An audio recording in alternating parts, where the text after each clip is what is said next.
A big sell-off on Wall Street and the VIX soars. Microsoft and Google get set to report earnings. And a good friend of mine, Bruce Fraser, joining today on The Final Bar. Welcome, everyone. This is The Final Bar.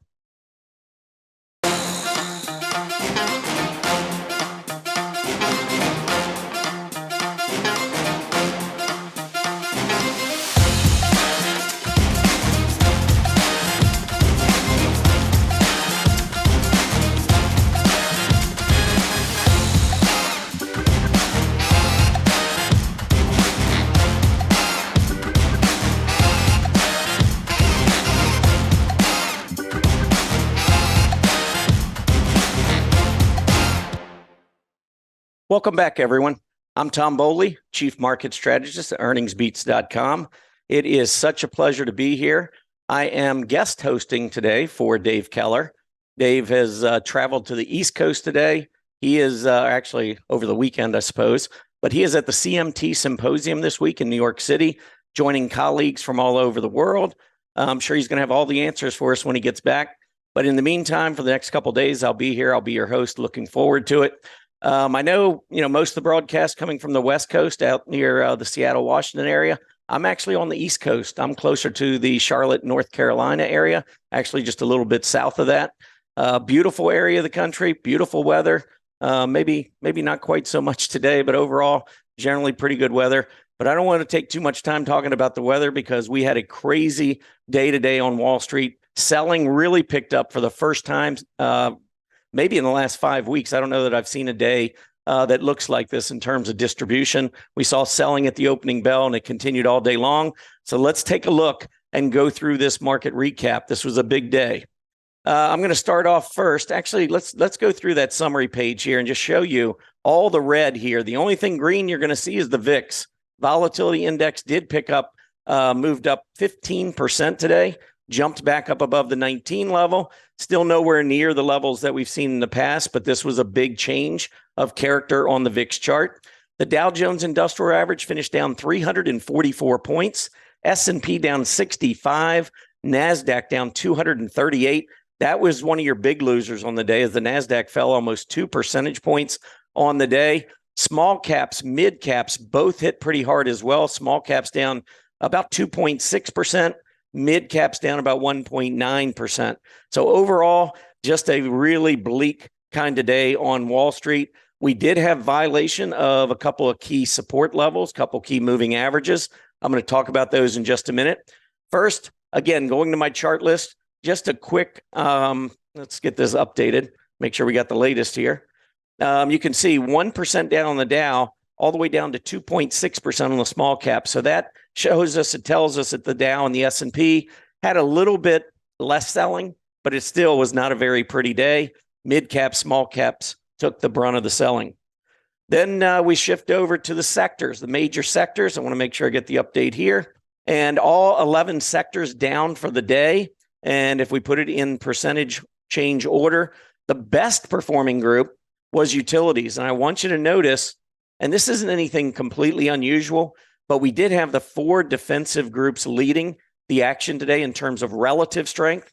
And when I say that this is kind of normal, anytime the market goes down, we tend to see traders get more defensive. And so money on a relative basis does flow into defensive areas. But when you look down below at some of these more aggressive areas, you can see technology, for instance, all the way down here losing more than 2 percentage points on Tuesday. We had consumer discretionary down almost 2%. The other aggressive groups, industrials, 1.8%, financials, 1.7%, and the communication services group, which has been the best performing group of 2023, fell more than 1.5 percentage points. Energy and materials both took a hit. Crude oil prices dropped. We saw energy follow suit to the downside and materials. And it was just yesterday I was talking about energy and what a great move it made off of 84.50. Well, look where we finished, right back down at 84.66. So we gave away pretty much everything we had gained yesterday. Never like to see those kinds of reversals, especially when the XLE was looking much bullish, more bullish yesterday, coming off of a 20-day test and some support test. Moving on to this next chart list, this is the top 10 holdings of each of the various sectors. I just wanted to again show you that it was pretty much red. Look over here on the side, and you can see we're going right down all of the technology stocks first. These are the top 10 holdings of the XLK.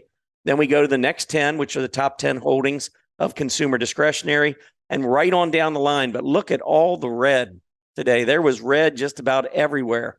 Verizon, which I think is a little bit more of a defensive play, saw a slight gain there. But for the most part, I mean, you can see UPS down almost 10% today. Huge down day for UPS.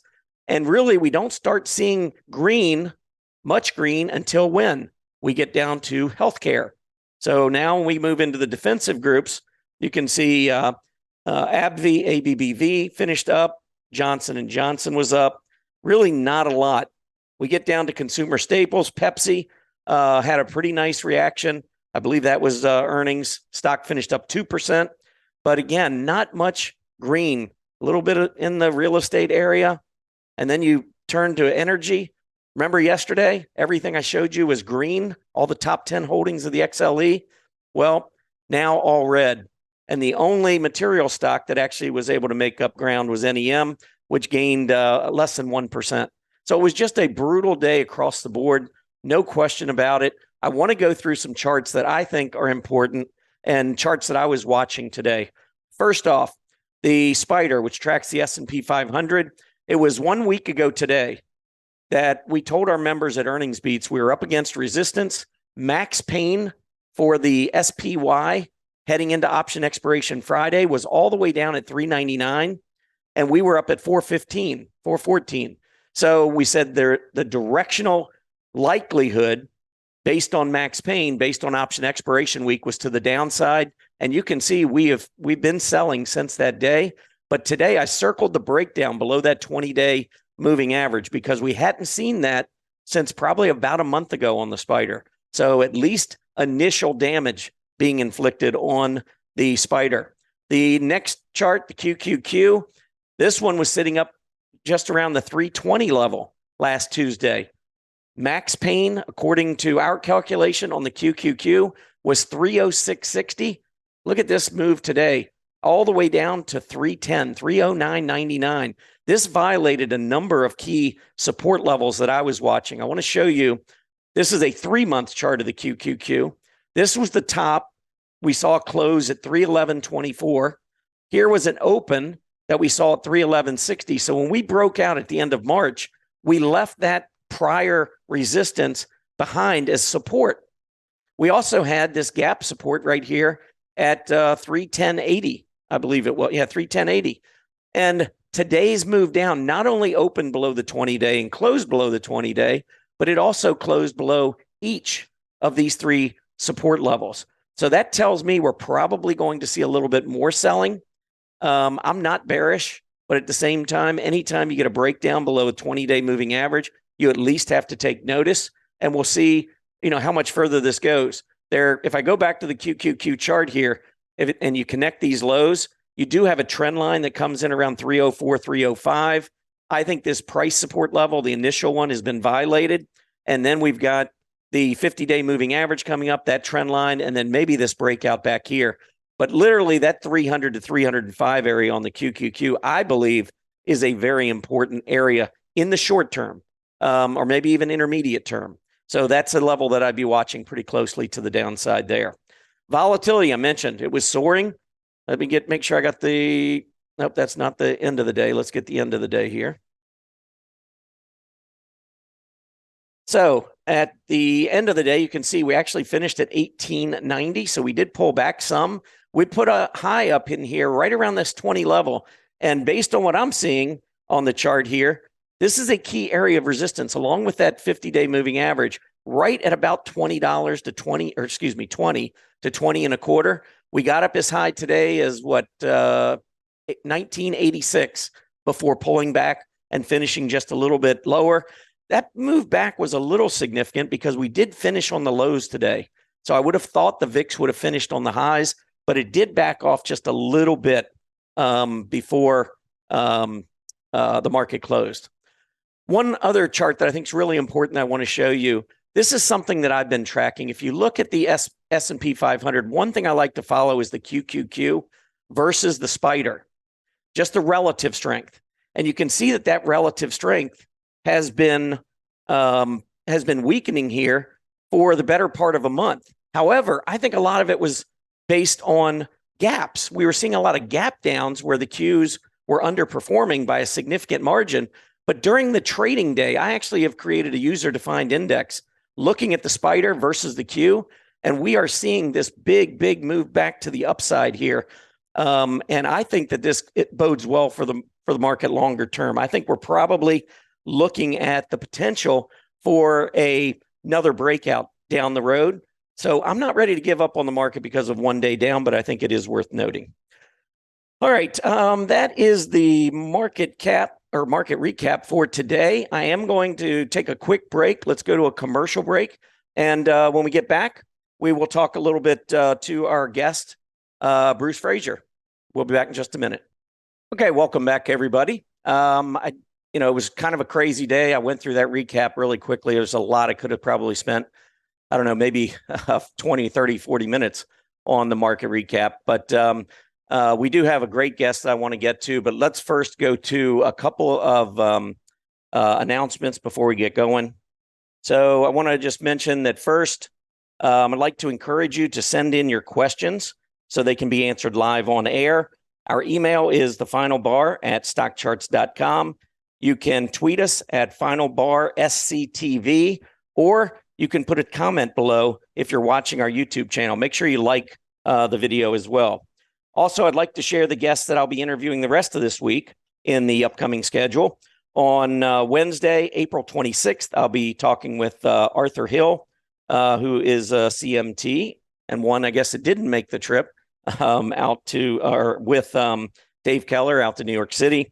And then on Thursday, April 27th, I'll be joined by Aaron Swinland, who is the Vice President of Decision Point. And then on Friday, Dave is going to be back. He will host live from the CMT Symposium in New York City. The live broadcast will be from 1 to 2 p.m. Eastern Standard, with a replay in the 4 to 5 hour Eastern Standard as well. All right, it is time. I want to introduce our guest for today. I'll tell you, Bruce Fraser is one of my best friends. We go back a long way here at StockCharts. We've both been commentating, writing blogs, and so forth, all in the effort of trying to help educate and teach some of the things that we've learned over the years. So, Bruce, it is absolutely a pleasure to have you as my first guest this week on the show. Tom, thanks for having me. It's so great to be with you. We've had a lot of fun doing these. Oh, it's always great to have you. But Dave left me in charge here now as the guest host, and I'm bringing you in as a guest. If you want to bring in a guest, we could just have a guest party. I mean, I don't know. I'm all in on that. I kind of miss Erin. Erin's always, she's always with you when we do these. So say hi to her when you talk to her. I absolutely will. Yeah, that's going to be a reunion of sorts when I bring Erin on Thursday. We haven't really done a show like this in probably a year and a half, 2 years or something. So it's been a while. But anyway, I know you got some great slides that you want to talk about. And so I'm going to turn it over to you. Whoops, I think I just went. This is an amazing chart. And it goes back to 1973. And it really, I think, captures the secular stride of the market since the 74 lows. And it's drawn, the all-important trend line for Wyckoff is the demand line, which is drawn under a rising trend. You draw it off of these two adjacent lows. In this case, it's the 74 and the 82 low. And which, by the way, this pretty much encompasses my career. So it makes me feel a little old. But the stride of the market is so well defined in this chart, Tom. And note that the really important lows all come in around the channel lines or the demand line itself. And I'll just point to a few of them because we don't have a lot of time. The 03 low is a very important low. That was the .com bear market low. A lot of damage done to the .com stocks. Then '09, we have the Great Recession lows where that demand line is actually exceeded at the lows, and then it reverses up off of V bottom and has a substantial new bull market.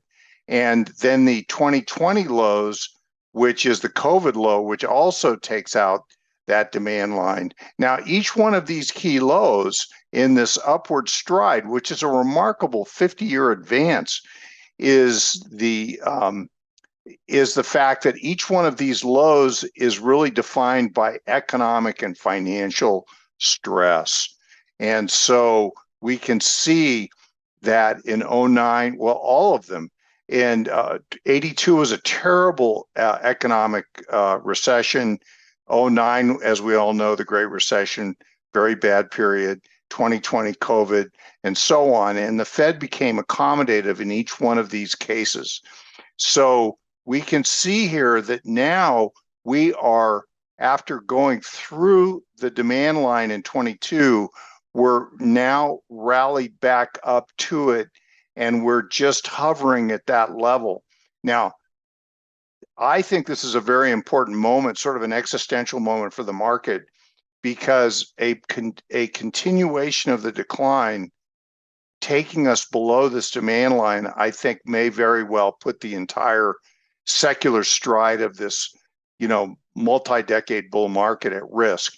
I am not predicting that, but I'm saying that this is something we need to watch really closely. And if you look at the little chart on the right, you can see there that is just a blow up of that whole structure that we just looked at. We're hovering right at it. Now what I want to do is I want to zoom in to the area where Tom had the arrow right there and look at the structure that we're in at this time, which Tom actually just looked at. And forgive all the notes and all the stuff that's on here. This is literally the way that I document the unfolding structure. And I put a lot of notes on there. I do this for students.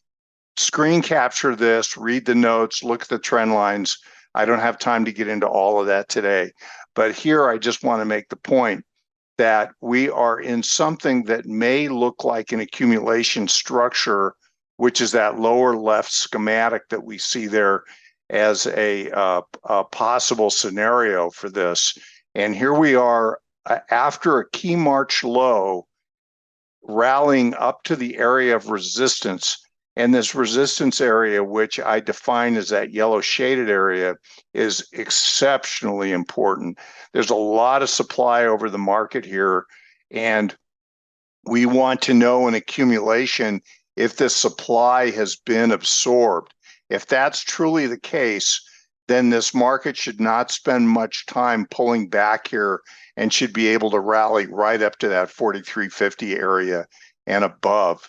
And so Bruce, far, we're not jumping out of that area. I think that could be maybe have something to do with the end of the quarter, with earnings, something that Tom is really good at. And so I just point out here that we have key resistance. I don't believe there's an edge trading here from the long side.